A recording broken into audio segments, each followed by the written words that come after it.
गए तत्व ज्ञान रूपी दूरबीन से दूर का दिखाई देने लग गया हमने। तो ऐसे ही इसी सिलसिले में एक कथा सुनाता है दास कि रोहतक के अंदर एक फाइनेंसर था जो लोगों को ब्याज पर पैसे देता था। तो हमारे भक्तों ने भी एक जीप खरीदी थी उसे फाइनेंस करा के, तो उससे उनके घर पे उसके ऑफिस में आना जाना बना हुआ था। एक दिन उसके पिताजी बैठे थे, वो था कौन है, उसके इंतजार में बैठना पड़ गया। तो उसके पिताजी से कहने लगा हमारे भक्त कि आप भक्ति करा करो, वृद्ध हो गए हो। तो कहता भक्ति करता हूं भाई, मैं बहुत भक्ति करते हैं हम श्री राम की, श्री शंकर भगवान की, दुर्गा माता की। फिर हमारे भक्त बताने लगे कि ऐसे ऐसे, वो तो अपना ज्ञान बताने लगे, लेकिन उस बुजुर्ग ने कतई नहीं मानी। कहने लगे आप मुझे क्या शिक्षा देते हो, मेरी 65 साल की उम्र वाली, मैंने दुनिया देखी है, मेरे ठाठ कर रखे हैं भगवान ने, श्री राम ने, श्री कृष्ण ने, दुर्गा ने। एक लड़का जज, लड़के की पत्नी जज, और बेटा वो फाइनेंसर। मेरे सारे ठाठ हो रहे। कोई बात नहीं, क्या बताओ, कुछ सुने तो बताओ, उसको सुनना नहीं चाहता। तो फिर कुछ दिनों के बाद, 5-6 महीने के बाद, अखबारों में छपया, पेपर में आई कि उस व्यक्ति का एक पुत्र, 2 पुत्र इकट्ठे ही नहर में डूब कर मर गए। फिर भगत जो जाते थे उन्होंने दिखाया कि जी ऐसे ऐसे होगी इनके साथ। उसमें लिख रखा था कि उन्होंने एक अनुष्ठान कराया गुरुजी से, जो प्रतिवर्ष कराते थे वह। उसने अपना हवन ववन किया, जो कुछ भी फूल पत्र चढ़ाए, तो बची हुई सामग्री को और हवन की राख को नहर में जल प्रवाह करने के लिए गुरुजी ने कहा कि इसको जल प्रवाह कर देना। तो वो एक तो जज बेटा उसका, एक वो फाइनेंसर, एक उनका ड्राइवर, दोनों भाई कार में बैठकर, ड्राइवर कार चला रहा था।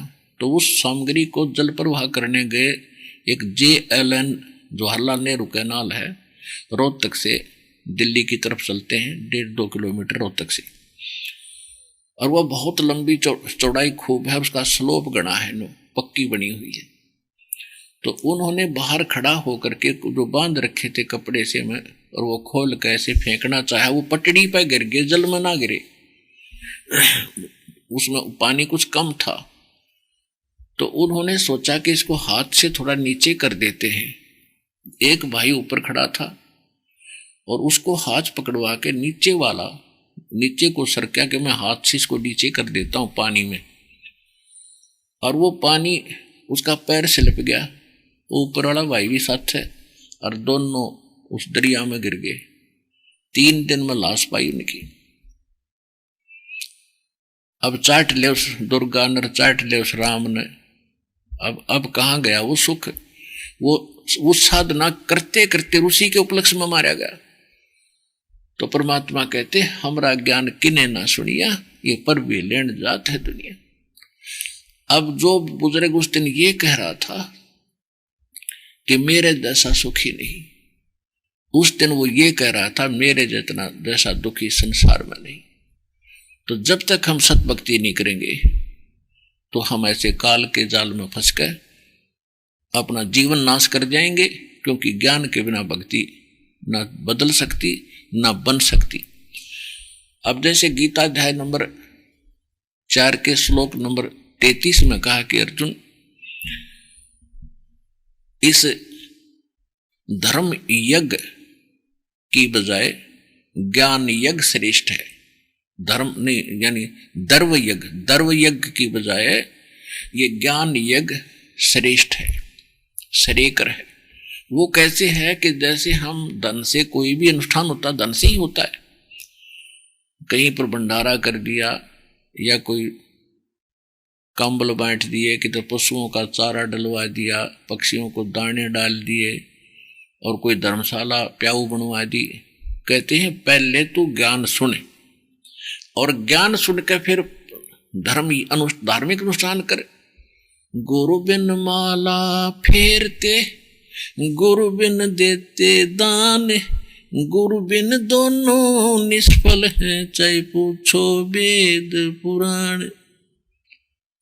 और फिर झूठे गुरु के आश्रय कदे न उदरे जीव, सच्चा पुरुष कबीर है आद परम गुरु पीव।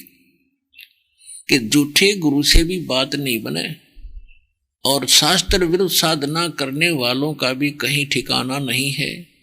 तो पूरा सतगुरु हो, शास्त्र अनुकूल साधना हो, परमेश्वर कबीर जी की आपको शरण प्राप्त हो, फिर मोक्ष में डाउट नहीं, कोई शंका नहीं। और यहां सुख होंगे, आपकी रक्षा होगी। और भक्ति करते करते ऐसे कैर टूटे बाढ़ में जा